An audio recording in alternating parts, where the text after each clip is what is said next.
Kejadian bermula ketika saya sedang berjalan-jalan di pinggir jalan. Nggak taunya ada botol plastik bekas. Saya liatin terus tuh botol. Gua mikir terus. Wow, nggak pusing. Saya kan cuma pemulung, jadi gua bawa aja itu botol. Dalam perjalanan pulang, saya melihat terus botol itu dan bertanya kepada diri saya, kenapa botol ini bisa ada di muka bumi?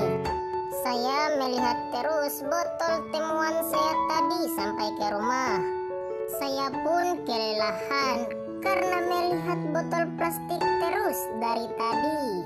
Saya melihat terus botol tersebut dari berbagai sisi, namun tetap saja saya tidak tahu dari mana asal botol plastik tersebut. Sembari menunggu pemulung tersebut melihat-lihat botol, yuk kita simak video berikut ini. Intronya. Matematika, fisika, kimia, pelajaran yang membuatku gila. Populasi plastik kian hari makin bertambah. Hal ini menimbulkan kerisauan bagi masyarakat yang ada di muka bumi ini. Bukan karena sebab dan alasan yang tidak jelas ya. Hal ini dikarenakan limbah plastik sulit diuraikan oleh mikroorganisme.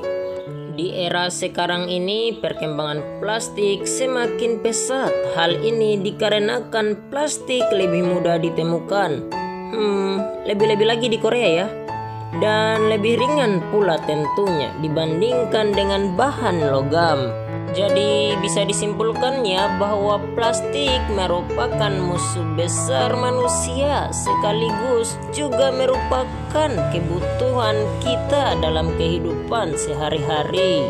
Nah, maka dari itu bijaklah kita dalam mengelola limbah plastik tersebut. Caranya dengan apa, Mister?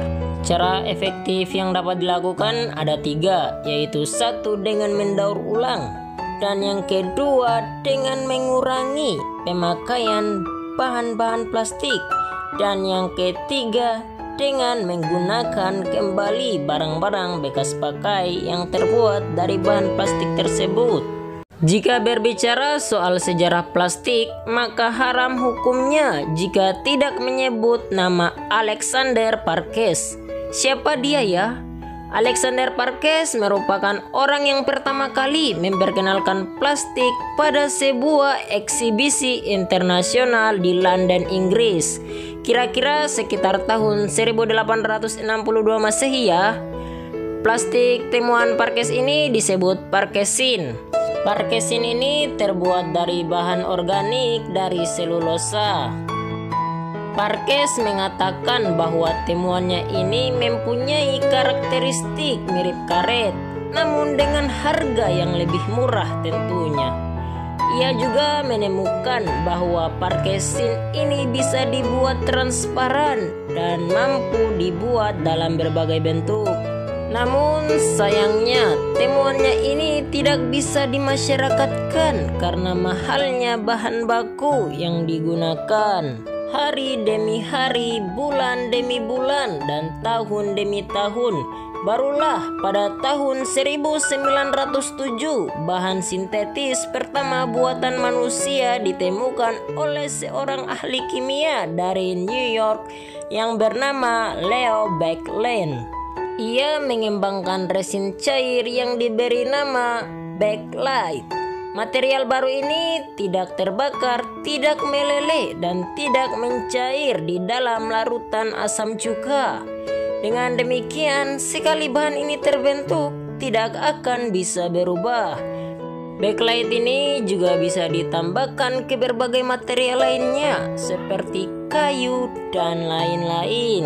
Atau bisa juga disebut kalau bakelite ini adalah material penambah atau komplemen. Nah guys, pada tahun 1933 Masehi, Ralph Wiley yaitu seorang pekerja lab di perusahaan kimia Dow secara tidak sengaja menemukan plastik jenis lain, yaitu polyvinyl chloride atau populer dengan sebutan saran. Bukan saran yang sering dikasih guru ya. Nah, jadi pada awalnya saran pertama kali digunakan untuk keperluan militer saja. Namun belakangan diketahui bahwa bahan saran juga cocok untuk digunakan sebagai bahan untuk membungkus makanan. Aku jadi lapar nih. Lanjut, saran dapat melekat di hampir setiap perabotan seperti mangkuk, piring, panci, dan bahkan di lapisan saran sendiri. Maka tak heran jika saran digunakan untuk menyimpan makanan agar kesegaran makanan tetap terjaga. Masih di tahun yang sama, kembali lagi ditemukan plastik jenis baru, yaitu dua orang ahli kimia organik yang bernama Faucett dan Gibson. Mereka berdua menemukan plastik jenis polyethylene. Temuan mereka ini mempunyai dampak yang amat besar bagi peradaban dunia kita. Pasalnya, temuannya ini memiliki bahan yang ringan serta tipis. Pada masa Perang Dunia Kedua, bahan ini digunakan sebagai pelapis untuk kabel bawah air dan sebagai isolasi untuk radar. Barulah pada tahun 1940, penggunaan polyethylene sebagai bahan isolasi mampu mengurangi berat radar sebesar 600 pounds atau sekitar 270 kg. Setelah perang berakhir, plastik inilah yang semakin populer dan saat ini digunakan untuk membuat botol minuman. Berawal dari pembungkus roti, penggunaan plastik secara massal dimulai pada tahun 1974. Ketika perusahaan-perusahaan retail raksasa di Amerika Serikat seperti Sears, Jordan Mars yang mulai menggunakan kantong plastik sebagai alternatif kantong kertas.